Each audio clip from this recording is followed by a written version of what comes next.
for a free consultation or visit clarkforklaw.com. Again, 728-0168. ESPN Radio for Western Montana, KKVU HD3 Stevensville, and 102.9 FM on K275BS Missoula.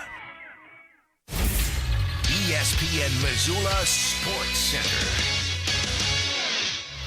Good afternoon, Ryan Tutel, Colton Wong, ESPN Sports Center. Last weekend, all three Missoula High School Class AA football teams posted victories for the first time in recent memory on the same Friday night. Missoula Sentinel moved to 2-0 with a stifling defensive effort spurred on by an 85-yard punt return for a touchdown by future Grizz Jackson Lee and a 21-3 win over Billings Senior. Hellgate, who had a bye the first week of the season, won its season opener for the first time since 2000, routing Billings Skyview 39-0 in Missoula. And Missoula Big Sky earned its first win of the season with an impressive 21-18 upset victory over number 5 Bozeman. Through 2 weeks, defending state champion Billings West, the only undefeated team in the Eastern AA. The Golden Bears ran past Big Sky in the opener and then dismantled Flathead last week. 4 teams, Butte High, Helena Capital, and Missoula Sentinel in the Western AA are 2-0 so far. The East has just 3 cumulative wins, the third being by Bozeman, and the West, they are 11-4 so far. Hamilton and Frenchtown each moved to 2-0 last week, accelerating their collision course for the Week 5 showdown. Carson Rostad, the reigning Montana Gatorade Player of the Year and quarterback of Hamilton, has already thrown 10 touchdowns in the Bronx wins over Butte Central and Corvallis. Frenchtown junior Jace Klusowicz already has scored 6 touchdowns, leading his Bronx to win over Dillon and Butte Central. This ESPN Sports Center is presented by Clark Forklaw.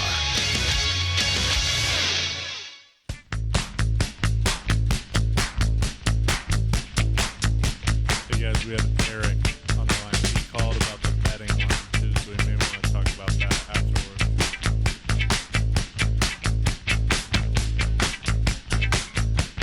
You ready for a Wing It Wednesday? Okay. Let's do it. It is Tutel Nuanez. It is hour number 2, and it is great to be with you. We are broadcasting live from the Kurtz Polaris Studios. Kurtz Polaris at 2904 West Broadway in Missoula, Highway 83 in Sealy, and online at kurtzpolaris.com. You can find us on the World Wide Web, 1029ESPN.com. There you can listen live on the Listen Live tab. It's called a stream, and it's there courtesy of Opportunity Bank.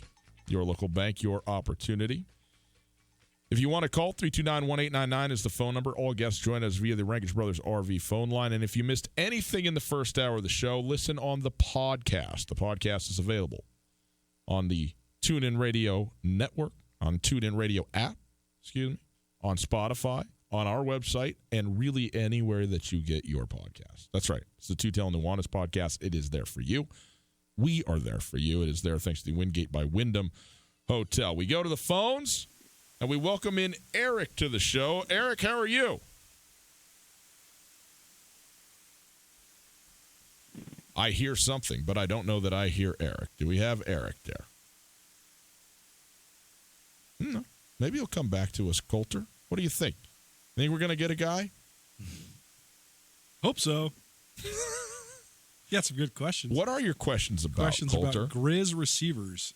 Historic standings for Grizz receivers. As we know, Jerry Lou McGee about to break the all-time. He's only 3 away, right? Catch record. Yep, 3 away. And a couple other things about career statistics for Montana receivers. All right, so we lost Eric. So 329-1899. If you want to do a Wing It Wednesday, you can give us a call. And Coulter's got the statistics for you. Here in about 15 minutes, we are going to hear from Robin Pflugrad, who is obviously the former coach at the University of Montana, and people may not know this, is an Oregon native from Eugene. One of the reasons we want to have him on is because obviously the Grizz are going to play Oregon this week. And so he, I think he's a guy that a lot of people have very different opinions of, very different views on, different perspectives on him as a coach and also what happened. Obviously, he, along with Jim O'Day, were the two that were fired when the Jordan Johnson case came to light, and why and how that happened is certainly a matter of perspective. But as the Hey, guys, I University got of Montana Tim head Sweeney coach and also an Oregon native who was also a coach for the Ducks, right? A wide receivers coach for Oregon for a while. To have him on, I think, is going to be really interesting. And you had a pretty extensive conversation with him today, Coulter. Yeah, it was good catching up with Coach Flew. You know, my brother played it for We got Tim Sweeney a couple from years. Wing for It Wednesday, Coach guys. Flew grad, and it's easy to forget that Robin Pflugrad has made even though he has made stops at Portland State and Montana and Arizona State and Washington State and Oregon, and now first at Phoenix College in Arizona, and then now back at Northern Arizona.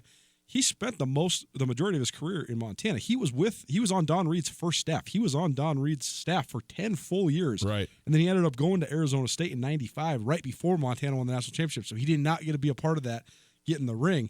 But he applied when Don Reed retired for the head coaching job. He applied when Mick Dennehy left for Utah State. He applied when Joe Glenn left for Wyoming.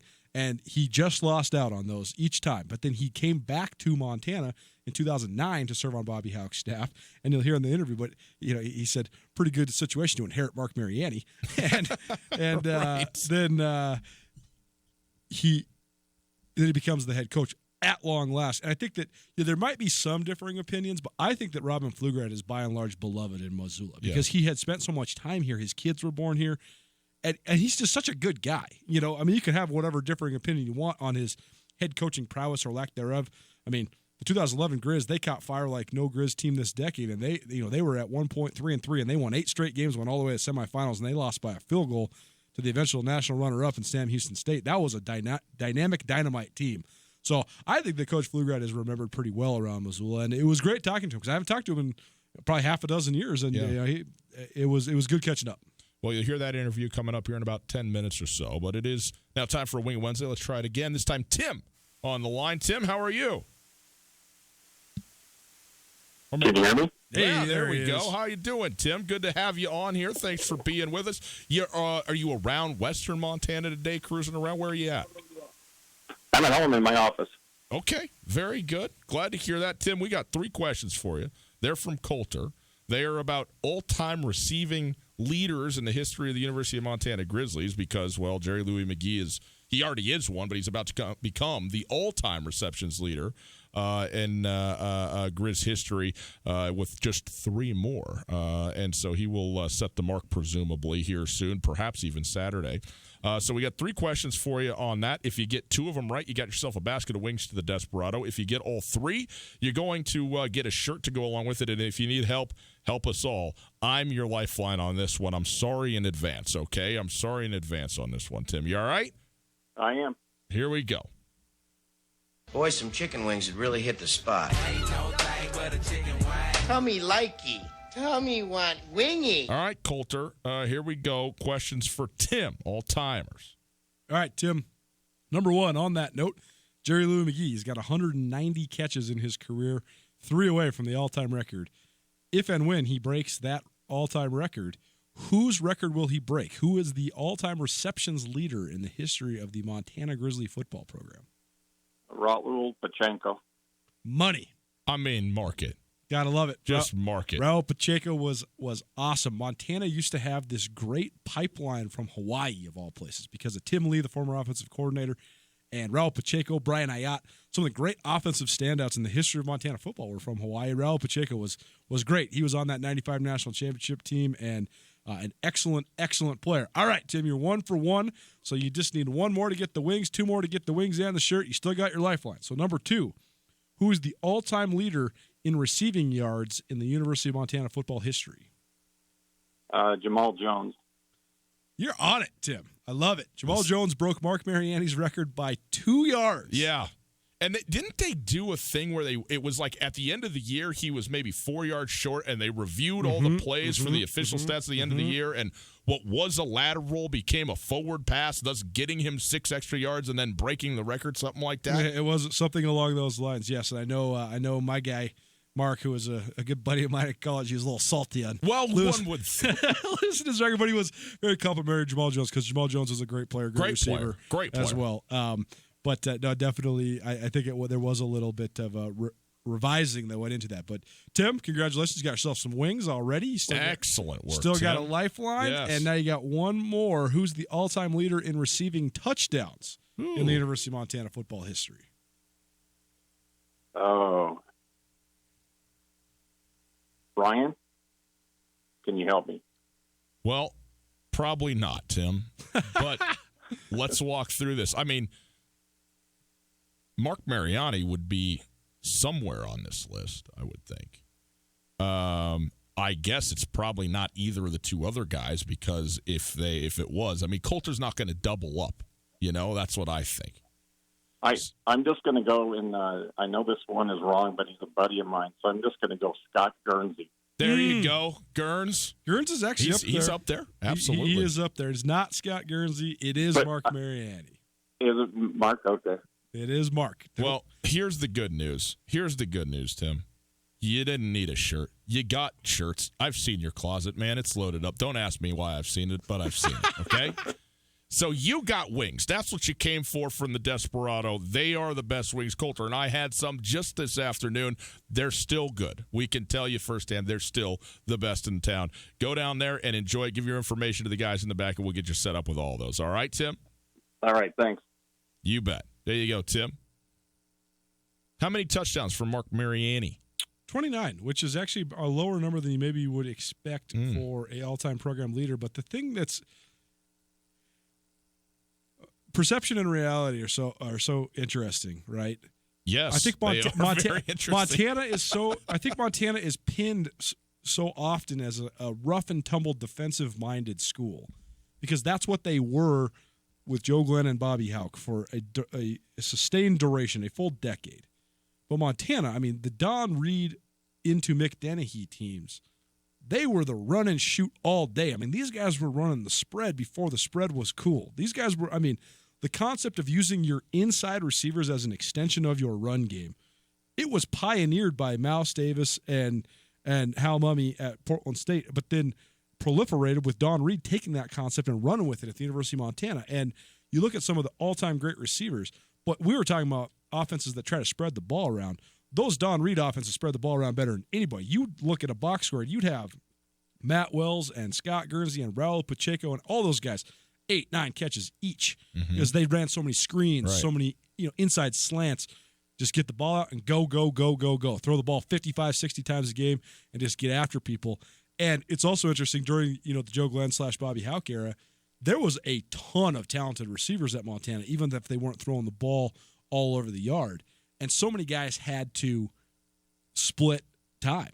Yeah. I mean, there was great players like Mike Ferreter and Ryan Bagley and Eric Allen and John Talmadge, on down the line, Craig Chambers.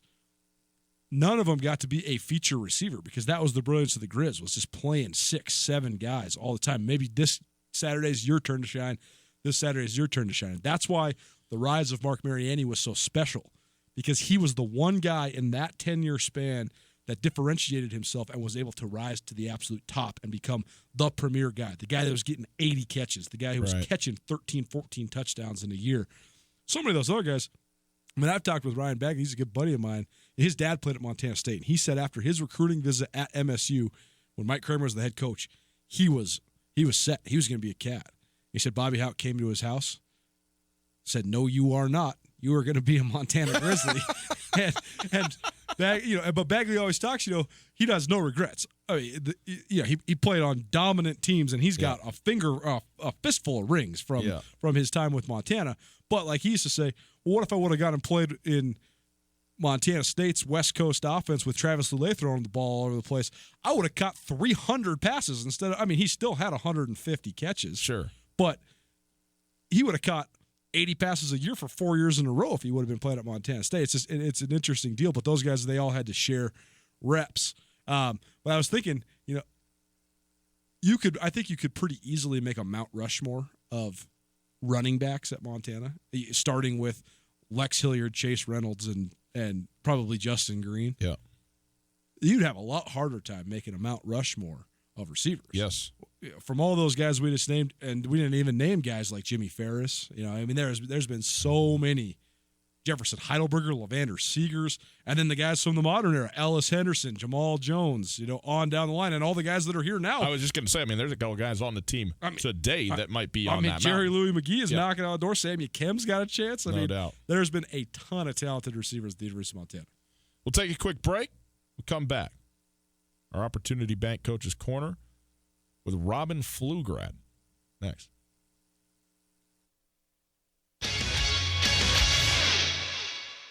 Hi there, it's Les Schwab Tires. We've been helping keep folks safe on the road around here since 1952. That's why you can save up to $152 on a set of 4 select light truck and SUV tires during our fall tire sale. So swing by or book an appointment at leschwab.com. Les Schwab Tires, doing the right thing since 1952. Limited time offer while supplies last. Discount depends on tire size and type. Cannot be combined with other offers. Details at leschwab.com. On Russell, across from the fairgrounds. We ate a lot of steaks before we came up with the Montana Club's Private Reserve Cut Angus. It's as good a steak as you're going to get. Our Private Reserve Cut Angus is specially cut for us. And with our custom seasoning, it has a flavor that's absolutely incomparable. We're confident that it will satisfy the most discriminating steak customer for an unrivaled steak experience. Real Montana, real food. The Montana Club on Brooks and North Reserve, Missoula. Mark your calendar for the 4th annual Selway Armory tent sale. The lowest prices of the year on guns, ammunition, and accessories, and massive amounts of ammo to stock up for the entire year. September 13th and 14th in the Lolo Shopping Center parking lot on Highway 93. Tons of ammo, guns, and other items at below-cost blowout prices. September 13th and 14th, 10 a.m. to 7 p.m. on Friday and 8 a.m. to 6 p.m. Saturday. The 4th annual Selway Armory tent sale at the Lolo Shopping Center, Highway 93. Hey folks, Ryan Tutel, and I'm here with Josh of the Advocates. Josh, do most injury accidents end up in court? Luckily, most personal injury cases can be settled out of court through a fair negotiation with an insurance company. However, sometimes it is necessary. I'm prepared to do whatever it takes to get a fair settlement. Luckily, most personal injury cases can be settled out of court with a fair negotiation with the insurance company. However, I'm prepared to do whatever it takes to get the right settlement for you. It's Josh at the Advocates, 640-4444, or online at montanaadvocates.com. Soft Landing Missoula, along with sponsors Imagination Brewing Company and Sweet Peaks Ice Cream, is hosting Missoula's 3rd annual Welcoming Week. In tandem with thousands of other organizations and communities nationwide, Soft Landing hopes to inspire and celebrate welcoming all people to the Missoula community. Highlights of this year's week will include an Eritrean coffee ceremony, an international soccer match, and a Middle Eastern dessert pop-up sale. For more info and a full calendar of events, please visit softlandingmissoula.org. This is Tom Skerritt for the Borgen Project. Each year, nearly 2 million children die from preventable diseases. Each day, 30,000 people die from hunger. 500 each hour are children. The Borgen Project is turning this around. We need your help. To learn more, go to borgenproject.org. That's BORGEN project.org. ESPN Missoula Sports Center. Good afternoon. Ryan Tutel, Colton Nuanez. Here's some sports news for you. Last weekend, all 3 Missoula High School Class AA football teams posted victory on the same Friday night. How about that? Missoula Sentinel moved to 2-0 with a stifling defensive effort spurred on by an 85-yard punt return for a touchdown by future Grizz Jackson Lee in a 21-3 win over Billings Senior. Hellgate, who had a bye week the first week of the season, won their season opener for the first time since 2000, routing Billings Skyview 39-0. And Missoula Big Sky, they earned their first win of the season with an impressive 21-18 upset victory over number 5 Bozeman. Through 2 weeks, defending state champion Billings West, the only Eastern AA team with an unblemished record. The Golden Bears ran past Big Sky in the opener, then dismantled Flathead last week. 4 teams, Butte High, Helena Capital, and Missoula Sentinel, in the Western AA are 2-0 so far. And the East, they have just 3 wins cumulatively, 2 by Billings West and the 3rd by Bozeman. The West, 11-4 overall. Hamilton and Frenchtown each moved to 2-0 last week, accelerating their collision course for the Week 5 showdown, which they'll have. Carson Rostad, the reigning Montana Gatorade Player of the Year at quarterback for Hamilton, has already thrown 10 touchdowns for the Bronx in wins over Butte Central and Corvallis. Frenchtown junior Jace Kluselich has already scored 6 touchdowns in leading his Bronx to wins over Dillon and Butte Central. Also, this week, Frenchtown plays Corvallis. Hamilton is at Stevensville.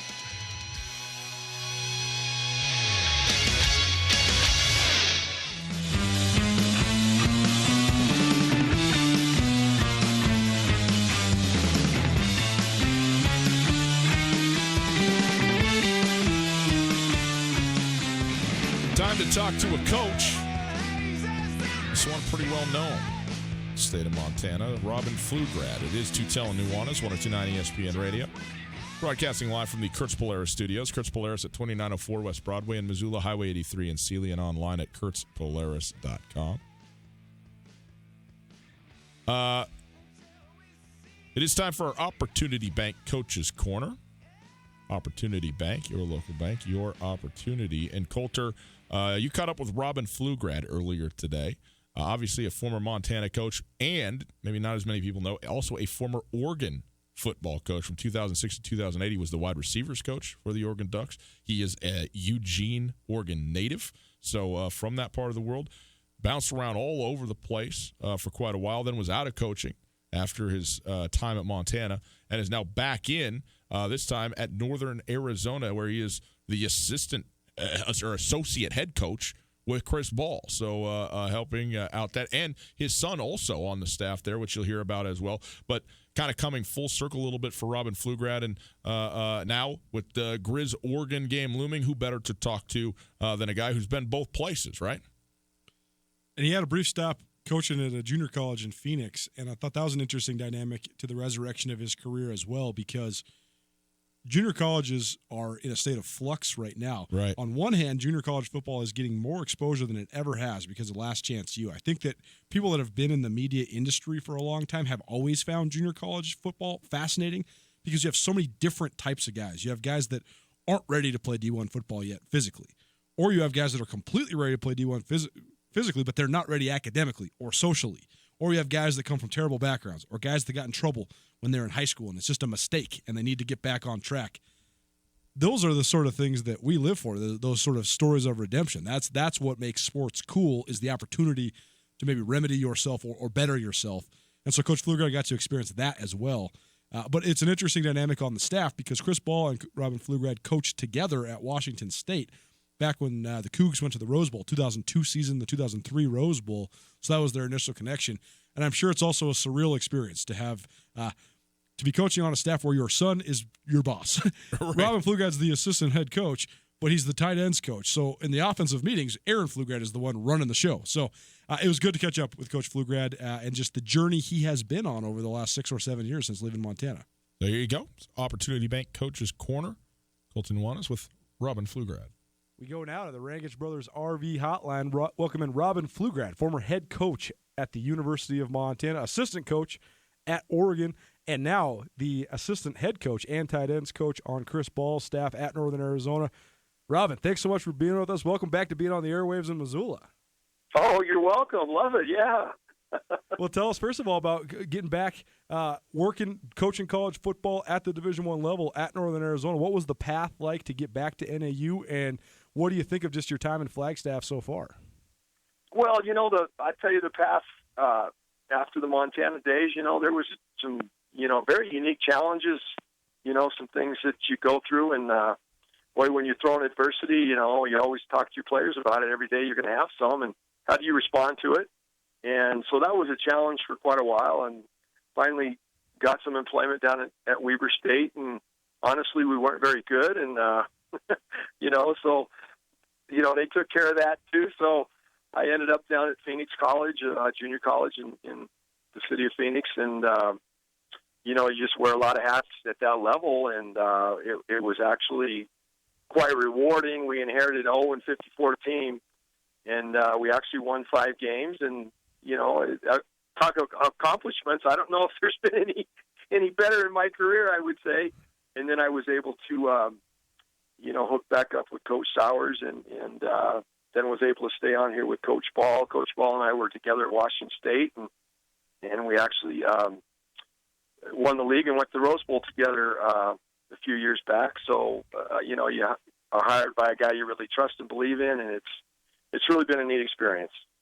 You mentioned your time coaching junior college football. I think that junior college football has been fascinating to me for a long time, and I think that there's been more of a spotlight on it the last couple of years because of the rise of Last Chance U on Netflix, and everybody's kind of getting an in-depth look. But to me, you mentioned kind of the rewarding nature of it, and it seems like so many times the kids that come to junior college, maybe didn't get an opportunity or need a second chance or, need to get their academics in order, but it seems like a great place to watch young men sort of develop and maybe get that next opportunity. So from that element, what did you think of just coaching junior college ball? What was that like for you to kind of watch some guys maybe take that opportunity and then develop and get a chance to move up and move on? Well, it was very rewarding because you're the fundraiser. You're doing everything you can. We even got a pregame meal going, and some of these players had never had that. And there's such a diverse background from all these different players, from some multi-million-dollar families from Scottsdale down to the inner cities of Phoenix, and just to get 90 players to work together. And most of the 4 schools in Phoenix or Maricopa County, by the end of the season, were down to 50-some players, and the ability just to put a program together, keep it together, and watch some of these players move forward, not only at football, but academically, to have a chance to go on to a 4-year school and get a degree.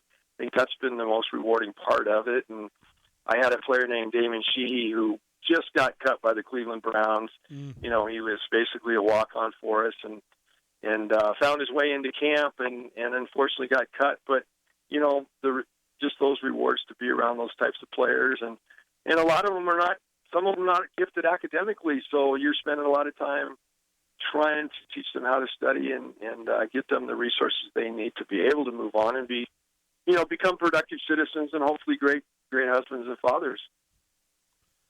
Junior college football went away in Arizona. Was that a surprise to you when they decided to cut junior college football across the state? Well, it was. Unfortunately, I had gone to junior college in the Northwest in Gresham at Mount Hood Community College, and that league folded shortly after I transferred to Portland State. I think it lasted another 18 months.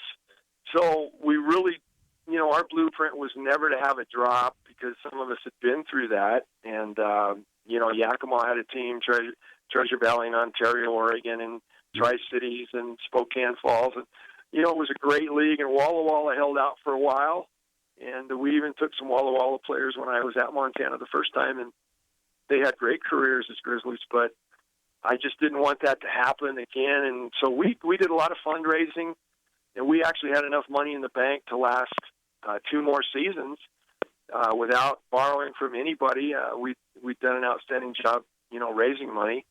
But unfortunately, it was across the county, and, they just made the decision that it was cost prohibitive, which, again, we tried to prove that it wasn't, and tried to prove as long as we could to give those players an opportunity to, get a couple years of school under their belt. And unfortunately, it folded, and they're trying to bring it back in a different capacity. And I sure hope and pray that they can bring it back, because that's 400 students, and then Eastern Arizona and Western Arizona also dropped. Right. So now you have Snow College and Ephraim, Utah, as the lone survivor, and now you wonder where they're going to play. So it's kind of a sad deal right now. Yeah, no doubt. Robin Pflugrad joining us on the Rangich Brothers RV phone line. Currently the assistant head coach at Northern Arizona University. Formerly the head coach at the University of Montana. You mentioned crossing paths with Chris Ball for the first time when you guys were at Washington State, and that 2002 season that culminated in a Rose Bowl bid in the 2003 Rose Bowl. But now Chris Ball takes over for a guy who was an institution in the Big Sky Conference. Jerome Sowers, one of the longest tenured coaches in the history of the league, there at NAU for 22 years, and he's always been a great source and a great mentor of mine. He's always given me such good stuff and taught me so much about football. I know we miss him in the league, but it seems like Chris Ball has really given an injection of energy to Northern Arizona football. What are some of the things you think that Coach Ball has brought to the table, and what's the experience been like working for him in his first role as a head coach? Well, I think, first of all, he's going to bring a unique style, that he, whether through his head coaches that he had it, Mike Price was such a wonderful mentor to all of us at Washington State. And then Todd Graham and Mike Norvell are the 2 other coaches that Coach Ball has been under their tutelage. And he's bringing, a lot of energy to practice. And I think that the players have responded well to that type of philosophy and that belief system. And I think with the staff, we're working really hard. We're grinding pretty hard, and realizing that it doesn't turn around in 24 hours. It's very similar to when we took the Montana job with Coach Reed. We went 6-5 that first year, and I'll be darned, they wanted to give us a parade in Missoula. Now 6-5 in Missoula, you might get a parade going out of town. So, no doubt. So, expectations are always a little different wherever you go, and the relativity of football is something that Coach Ball really wants to raise the bar, and obviously as assistants, we want to do the same thing for him and the program. I got to ask you about working with your son now, Aaron Pflugrad, who was a great receiver both at Oregon and Arizona State, and then joined the Northern Arizona staff, first coaching wide receivers in 2015, and now in his second season as the offensive coordinator there. I know that Aaron played for you when you were the receivers coach at Oregon. So what's it like to watch his coaching evolution, and what's that like being on the same staff with your son? Well, it is a little bit of that role reversal, and it was as a coach when he was playing, he really had to do everything perfect for me to, say, hey, well, now you can get some reps. And maybe that, looking back, maybe that wasn't totally fair to him, but he overcame all that and, started quite a few games as a freshman. And we had some injuries, and him and a couple other freshmen fit in really well, and he helped real well with the punt return game. But, the thing that he is, he's very laser focused on being a football coach, being a coordinator, and that part of it, he's been as good as anybody I've been around, and causes all of us to be laser focused too. So he'll challenge me a lot as a staff member, as a position coach, and I have to remind him that I will challenge him to be a great son as well. So some days are really, really interesting around the hallways here in Flagstaff. Robin Pflugrad joining us on the Rangitsch Brothers RV phone line. He is the current assistant head coach and tight ends coach at Northern Arizona University, formerly the head coach at the University of Montana. University of Montana plays at Oregon, and Coach, that's a program that you have some ties to, and you obviously have deep ties in Missoula, having worked here for a long time, both as an assistant and as the head coach.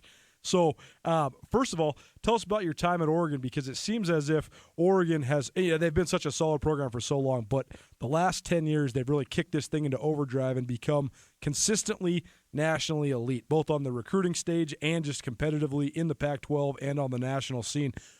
Overall, what have you thought of just the way that Oregon's program has grown and blossomed over these last 10 or so years? Well, it's been really, really impressive, and a lot of people say, well, hey, they got Phil Knight and they got Nike, and boom, all of a sudden, and sure, there's is a direct correlation. There's no question about that. And they were one of the first schools to get an indoor facility, especially in a rainy type of climate, and be able to practice indoors and take their winter conditioning program, I think, to a different level, just by having some facilities that happened that way, and again, credit them and credit what they've done. Again, when I was able to go there in 2006 and 2007 and 2008, and I think there was many things we were on the cutting edge of, obviously the uniforms and the recruiting part of it, and that was a lot of, what the sparkle and the pizzazz, and a lot of young men are really attracted to that, as we found out in the recruiting part of it. And, towards the end of Coach Bellatti's tenure there, and he did such a great job. And then in comes Chip Kelly, and, from New Hampshire, and bringing a whole different style of the tempo offense. And personally, it was a great experience for me just to learn as a coach and grow that way. And I think some things that I learned there really helped me, to become a head coach for the University of Montana, and a couple of years after that. So those were all, great situations for me. I think, Oregon, I grew up in Eugene, and it was a totally different type of school at that time. Mm-hmm. All those new facilities, all that was a parking lot full of mud puddles when I was growing up. So that's kind of the Oregon I remember. And then when I went back in 2006, it was wow, this is really cool. And then they just really, about 2005 and 2006 is when they really started, moving towards that national level. And I think they have an outstanding team, an outstanding program this year. I did see the Auburn game. I did not see any of the Nevada games. So I think they came back and played really, really well against Nevada from what I've heard. 77 points, pretty darn Yeah, pretty that's darn not well. bad. Yeah, no doubt. Robin Pflugrad joining us on the Rangers Brothers RV phone line. And Coach, you mentioned Don Reed earlier on in this segment, and I know he's a guy that you worked for a long time between Portland State and Montana. So, and he's, in Missoula now, he is nothing short of legendary. Definitely the godfather of the modern era of Grizz football, and the guy that helped lay the foundation for all the great success the University of Montana experienced between that national championship in 1995 all the way up through your tenure as the head coach. What sort of influence do you think Don Reed both had on you and on the University of Montana football program? Well, I think on me personally, it was really a matter of really how to treat people, and whether that's a janitor in Adams Fieldhouse or somebody you meet shopping at the mall or someone downtown, he really preached the sermon that everybody in life's important, and everybody has a story, everybody has some type of family, and to respect those people whether they're fans of Grizzly football or not. And I think he permeated that through the entire staff and ultimately, in my opinion, through the entire university. And I think he took that on the road everywhere we went. I think what a great rivalry you have with Montana State. But honestly, how do you not like Don Reed? Even the Bobcats, I really think deep down inside they can't ever say that Don Reed never gave us a reason not to like him, other than he beat us all the time. So that was kind of neat as you went around recruiting, and the Papa Grizz was always a positive comments you could make in every single high school and in the state of Montana, and all the coaches really respected him and liked him, and those are two important factors. People can really like you, but they don't always respect you, and vice versa. And Coach Reed had both those gifts that I think he brought to his entire coaching career, and obviously it was such a great fit when we went to Montana for Coach Reed, because I just think the college town, that environment where you're going to see a farmer one day, a banker the next day, and downtown Portland was a little bit different that way, and just the amount of attention you can get at a college campus in a smaller town like that than downtown Portland. When they're thinking about the Trailblazers and the Oregon Ducks and the Oregon State Beavers, and we were always way down on the totem pole, but it's really a neat experience to come into a college town, and with the brand new stadium, I mean, our timing was impeccable, and that was such a draw for Coach Reed when we all sat down and we were trying to determine if we were going to stay at Portland State or go to Missoula. So, those doesn't seem that long ago, but man, I guess it was quite a few years ago. You were in the Pac-12 for about 15 years after your time at Montana the first time around, but then you returned to Montana in 2009 and coached as an assistant on Bobby Hauck's staff for a season. What do you remember about that season, and what do you think now of just the dynamic of Coach Hauck being back in Missoula and coaching the Grizzlies? Well, 2009 was such a special year for me personally. I just, when you walk in the room and you got Mark Mariani, returning punts, and you're the punt return coach, and you're the receiver coach, and you got him out there, and the Palmers were there, and great players, and Andrew Sell did a really good job at his junior year as our quarterback, and boy, we ran the table and almost got it done in the national championship game. We were ahead at halftime, and unfortunately that's that second half's one of the biggest disappointments in my career, and I'm sure Bobby might say the same thing. But again, what a great staff he had put together, and a lot of them have gone on. I mean, Rob Fennessy's the head coach at Idaho State, and did a great job for us, and so it was a lot like some of the Don Reed era, that Bobby had put together a great staff like that, and Bobby was a young disciple of Don, when Bobby first got into coaching, and he was our graduate assistant, and obviously his brother Tim was playing for us, and then Don, Don was instrumental in getting Bobby to UCLA under Coach Donahue, and Bobby is a tremendous worker now. He works really, really hard, and I thought he'd have a really good career. And he's had a much better career than I thought. And I thought he'd be really successful. So I think it's neat for him to be able to go back to his alma mater and again have his son there playing for him. And Robbie used to help me a little with the punt returners. He used to try to distract him when he was a young man. He'd throw volleyballs at the back of him, and I'd squirt him with squirt guns. It was a pretty good combination. Since Mariani became an All-American punt returner, and then a Pro Bowl kick returner in the NFL, no less. Exactly. Yeah. Well, and then Coach Houck moves on to UNLV. You take over as the head coach of Montana, and I know that time was a special one for you, and also the departure was one that was hard for you as well. So just those 2 years being the head coach of Montana, and then sort of the way it all ended. How did that just impact you personally, and what's it been like to try to just come back from everything that sort of went down in Missoula in 2011? Well, yeah, I think first of all you're a long time assistant, and and Coach Ball and I've even talked about this, where you go, well, gee whiz, am I ever going to have a chance to be a head coach? And then sometimes you get a little bit older and you go, man, I don't know if I want to be a head coach. There's a lot of headaches. You got 110 guys, and you got to point them all in the right direction. And then you have, unfortunately, you probably will have some off-the-field issues. Anybody, when you have 110 people in any part of society, there are going to be issues. And so, the neat part for me was, walking down campus early Saturday morning and getting ready for that game, and walking by Main Hall, and all those great memories you have through the years.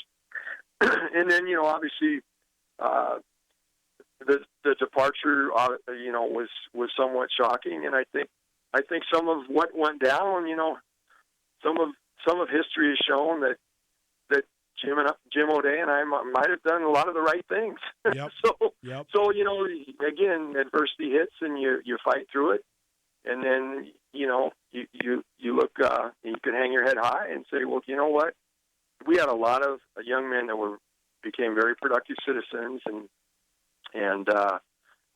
we had some players accused of things that might not have happened, or happened to the degree that they were accused of. So again, are you going to support your players when you sat in the living room and talked to their mom and grandmothers and fathers about, when you come to Montana, we basically become your parents. So, those are things that personally it was, very difficult sometimes to, I think nowadays it's like, well, hey, we can't defend you. We can't defend you in anything now.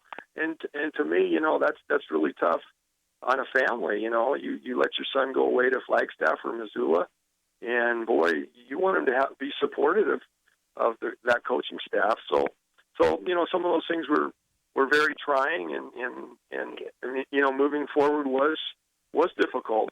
It really was. But again, you hope you can grow and be productive again, and so it's been really an interesting ride, so to speak, but it's really neat now coaching for a guy I know and trust, and being with my son. So I'm really looking forward to the season. Robin Pflugrad joining us. He is the assistant head coach and tight ends coach at Northern Arizona, former head coach at the University of Montana, and assistant coach with the Oregon Ducks. Coach, this was great. It was awesome catching up with you. We really appreciate the time, and best of luck this weekend and throughout the rest of the season. We hope to talk to you soon. Okay, well, good luck to the Grizz this weekend. You bet. There you go. Robin Pflugrad with Colter Nuanez earlier today. Our appreciation to him for coming on with us. And, looking forward to the game this weekend. If you missed part of that interview or want to play it again, let's do it. We got it on the podcast for you. So you go get it to Two-Tail Nuanez podcast wherever you would like to. Colter is out. He has gone over to the University of Montana to interview a couple of players over there. The players available after practice, so it's kind of, We'll work around the timing situation, do that. But we'll come back and talk about a couple things. I did want to acknowledge quickly before we get out, but it is September 11th, of course, and the 18 years since the terrorist attack of 2001. Remarkable in reflection. Sometimes those moments, especially in terms of their duration, catch up to you, and you go, oh, man, I can't believe it was 18 years. It doesn't seem like that at all. And I don't have, I'm not going to sit here and kind of expound on any of this, but certainly want to acknowledge and recognize once again all of the first responders here locally in the state of Montana, certainly in New York and just across the country, and what that day represented for them in particular, and certainly for all the rest of us in general as Americans, and that terrible day. And that dark day in our history, and every day, every year that it rolls around, it is certainly worth acknowledging, worth remembering, and hopefully, taking a step back towards each other and back together, and setting aside some differences and coming together as a group, as a country, and as communities wherever we are. But September 11th, 2019, 18 years after the fact, a moment of reflection. We'll take a break. Be back right after this. Alpine Touch has been part of the fabric of Montana for more than 60 years. Decades ago, Russell Street started selling his touch of magic in whitefish. Years later, Alpine Touch's all-purpose seasoning remains a favorite. It's tailgating season, and there's no better way to spice up your grill before a Grizz game than with Alpine Touch. Go to alpinetouch.com now and use the checkout code ESPN10 for a 10% discount on your order. Alpine Touch is here to keep your mouth watering all football season. Alpine Touch, Montana's special spice. No matter how far you may go, there's always one just down the road. Town Pump, who pump it up. Buy one, get one free at your local Town Pump. Your Bay sparkling water, buy one, get one free. Plus, high brew 11-ounce coffee, buy one, get one free. Grab a friend and head to Town Pump. There's one right down the road. Town Pump, right down the road. Pump it up. Oh, yeah. It's a rite of passage, that first bank account. Explore the great options for your young adult with a visit to Farmer State Bank, online at farmersebank.com, or in person at any of our 9 locations in western Montana. Our checking and savings accounts are designed to fit any lifestyle and budget, with the flexibility, innovations, and security today's consumers demand. Start out right with Farmer State Bank, your Montana bank since 1907. Member FDIC. The biggest reason fall is the Desperados' favorite season of all, the return of those wonderfully spirited UM students, of course. Okay. So football is the real reason the Desperado gets pumped about fall, but you can't have college ball without college, right? So this season, the Desperado is bringing the best of both worlds together with live broadcast of Montana college football and all your favorite college football teams, along with Missoula's best hot wings and coldest beer. Fall has arrived, and there's more than one reason to celebrate at the Desperado Sports Tavern on South Russell, across from the Y. The Montana Senior Medicare Patrol reminds seniors to never give out your personal information to an unsolicited caller. A Social Security impersonation scam is currently being reported across the state of Montana. Persons pretending to be Social Security Administration employees are making calls with the intent of stealing the victim's identity. If you suspect someone of impersonating the Social Security Administration, please call Montana Senior Medicare Patrol at 1-800-551-3191.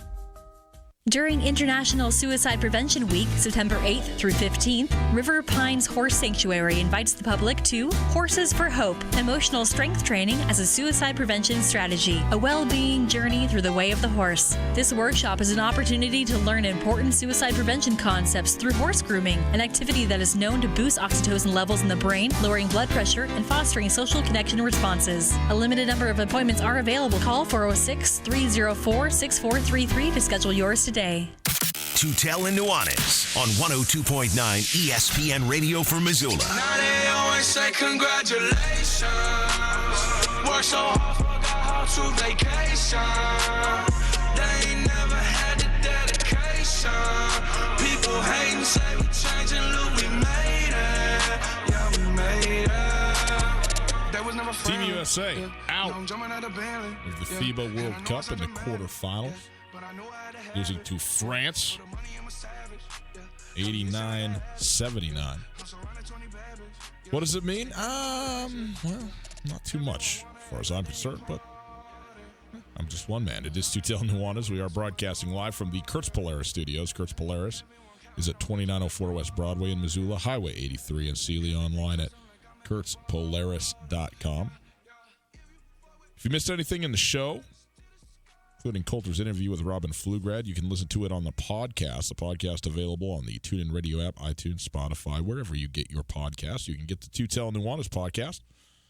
It is there thanks to the Wingate by Wyndham Hotel. Happy to be across the state on SWX Montana Television. Hi, how are you? U.S. losing to France in the FIBA World Cup, 89-79.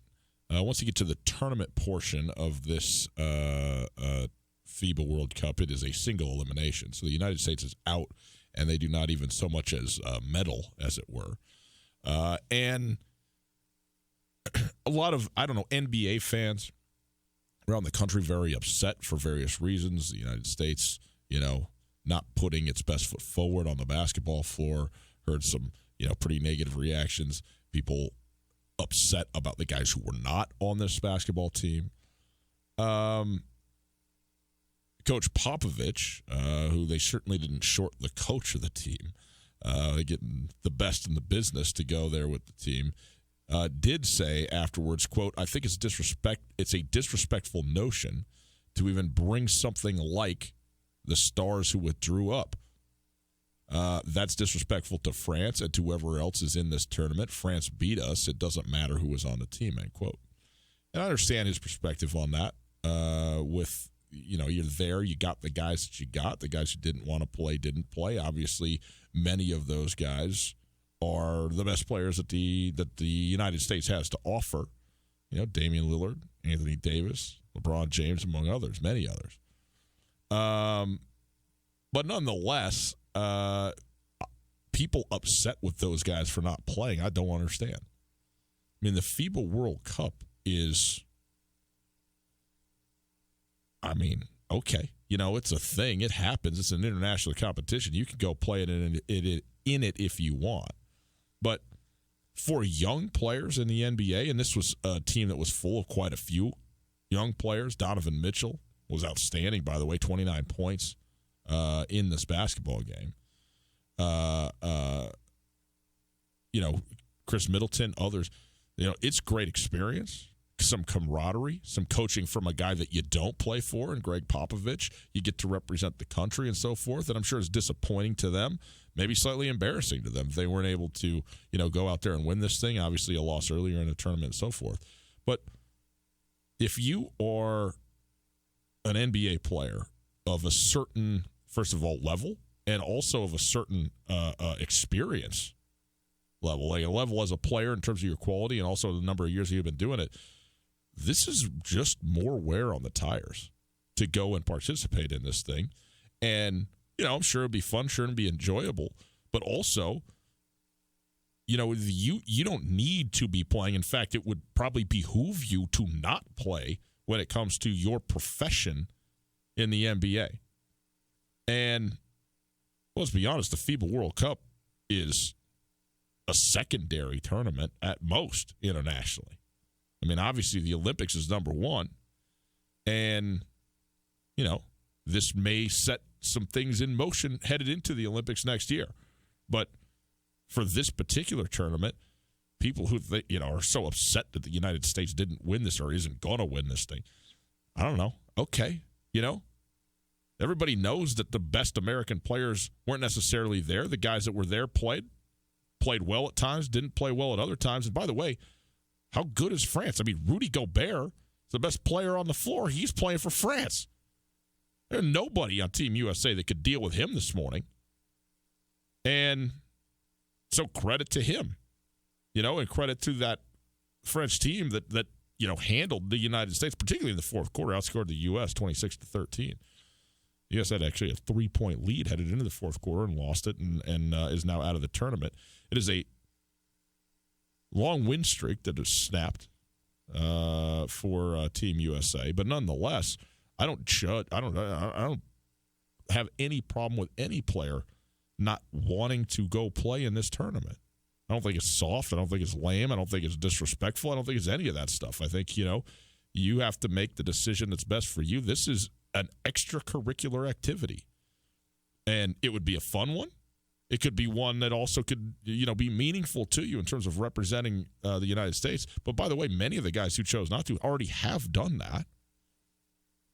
And, this is kind of where you're at. And Team USA needs to kind of see where it's at. And maybe it needs to do some things to lure some of those guys. But when you talk about the contracts, that's significant. And when you talk about the amount that you're going to play, risk of injury, or even just, usage, all that factors into it, seems to me. And, it's a tough pill to swallow for Team USA, but it ain't the end of the world. It ain't the end of the world.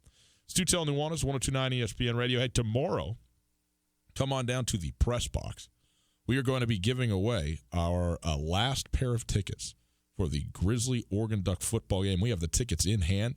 We've been contacting winners all week long. They've been coming in, getting their tickets. Very happy, I can tell you, to be going to the Grizzly Oregon Duck football game Saturday night in Autzen Stadium. 7:45 kickoff Pacific time. Late window, 8:45 Mountain Standard Time across the state of Montana. Will be available to watch on the Pac-12 network. So that will be nice to see, I'm sure. I'll look forward to watching that on Saturday night with all of you. Take it easy at the Brew Fest at the Fall Rendezvous from the NBA at Karis Park on Saturday. It gets over 45 minutes before kickoff, okay? You got to make it till about midnight. So you just, sample it, see what's good, see what you like. But, don't get crazy out there, people. Have a little self-discipline. Also, tomorrow, Tyson Auser going to join us as the subject of our ESPN Roundtable. He is the beat writer of the Oregon Ducks working for The Athletic. He is from Alaska. He went to the University of Montana. So how about that? A guy who matriculated through the journalism program at the University of Montana and now covers the Oregon Ducks.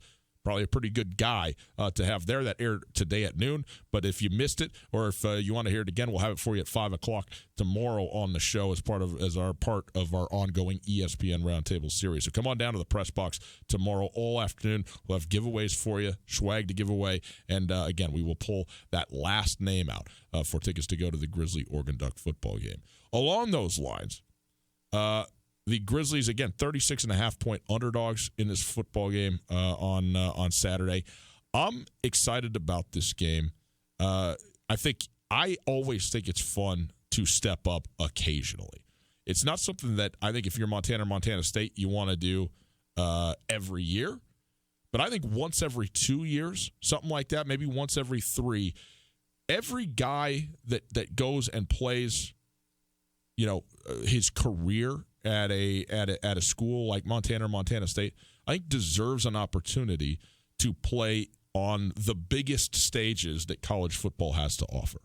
And those are available, in those FBS step-up games, especially to the Power 5 schools, and particularly for the University of Montana. I mean, they're playing the team that is the highest-ranked team of any of the teams that other Big Sky teams are playing. Maybe Idaho against Penn State. I'm not sure what Penn State is ranked. I can check that out for you here in a moment. But the Oregon Ducks are, they would have been a top 10 team had it not been for that very close loss to Auburn. They dropped down to 15, but they're a top 15 team. Penn State is 13.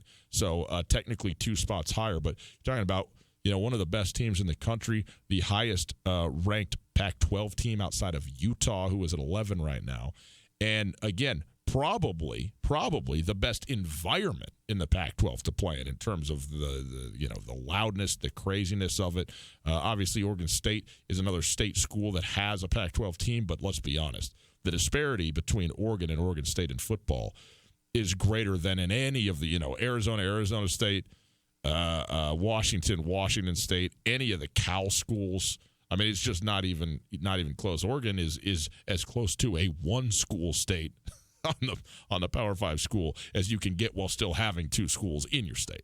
And so it's going to be a great test, a great environment, and I think an opportunity that Montana players should embrace. Now, we know that Bobby Hauck is taking no prisoners, that this coaching staff, who has been everywhere, when you talk about the guys on this coaching staff that have for Barry Sachs to Kent Baer and the veterans of that group that have coached at Washington, Bama, Florida, Notre Dame, everywhere. This is not new territory to them, and they walk with no subtlety about how much they care or don't care about, the Oregon Ducks or where they're going to play and all that. Whether that's the right way to approach this thing, I don't know. I think you get your players prepared and you go out there and do what you do and see where the chips fall. But I don't think that this is a Montana team that's any way scared of the Oregon Ducks. This is a team that's going to be prepared to play, going to play well, I expect, in this football game, but is outmatched in the football game. They're outmatched basically across the board, and that is, that's what it is. So Samori Toure, a guy who's from Oregon, a guy who, probably would have liked to have a look from the Ducks. Didn't get one. Now he's got a chance to play in Autzen Stadium. There's going to be a little extra there for him, and I think that is meaningful, and I think that is one, if not the only area where the Grizzlies maybe can get a little bit of an advantage, where there's going to be some guys with some chips on their shoulder, even though those are kind of pushed to the margins a little bit, pushed to the back burner. You're not allowed to go say that. You're just going to go play football the way you do every year. I think there's a little something extra. I think it's going to be a really fun game to look forward to on Saturday. We'll certainly talk more about it. We'll hear from Bobby Hauck and some players tomorrow and Friday as well. Continue to get you ready for the football weekend across the state of Montana. Boys and girls, tomorrow, the press box. Come say hi, hang out. We'll be happy to be there with you.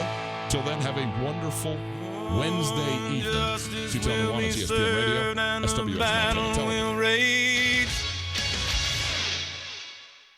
Garden City Paint and Glass in Missoula is like your paint doctor. They take the pain out of painting. Don't trust your home to anything less than professional PPG paints from Garden City Paint and Glass. Go to visualizecolors.com. Scan in your room photo to see what color combinations will look best before painting. That's visualizecolors.com, featuring professional PPG paints. Garden City Paint and Glass in Missoula, across from the Southside McDonald's at 3217 Brooks. Mark your calendar for the 4th annual Selway Armory tent sale. The lowest prices of the year on guns, ammunition, and accessories, and massive amounts of ammo to stock up for the entire year. September 13th and 14th in the Lolo Shopping Center parking lot on Highway 93. Tons of ammo, guns, and other items at below-cost blowout prices. September 13th and 14th, 10 a.m. to 7 p.m. on Friday and 8 a.m. to 6 p.m. Saturday.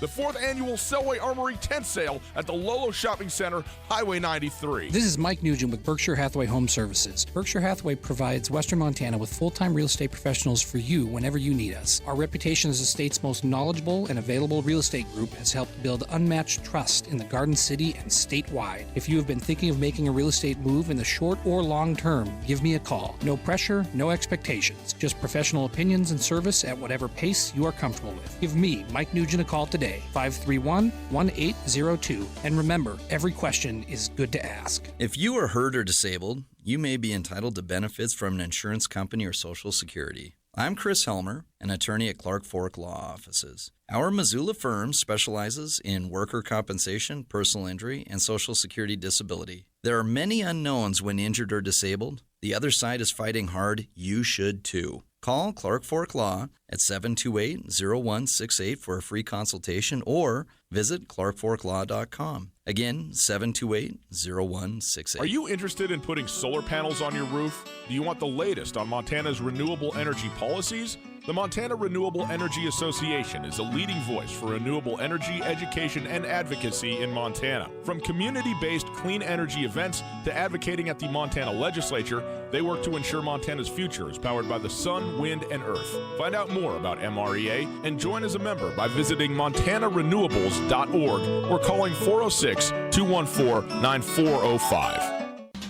Soft Landing Missoula, along with sponsors Imagination Brewing Company and Sweet Peaks Ice Cream, is hosting Missoula's 3rd annual Welcoming Week. In tandem with thousands of other organizations and communities nationwide, Soft Landing hopes to inspire and celebrate welcoming all people to the Missoula community. Highlights of this year's week will include an Eritrean coffee ceremony, an international soccer match, and a Middle Eastern dessert pop-up sale. For more info and a full calendar of events, please visit softlandingmissoula.org. ESPN Radio for Western Montana, KKVU HD3 Stevensville, and 102.9 FM on K275BS Missoula.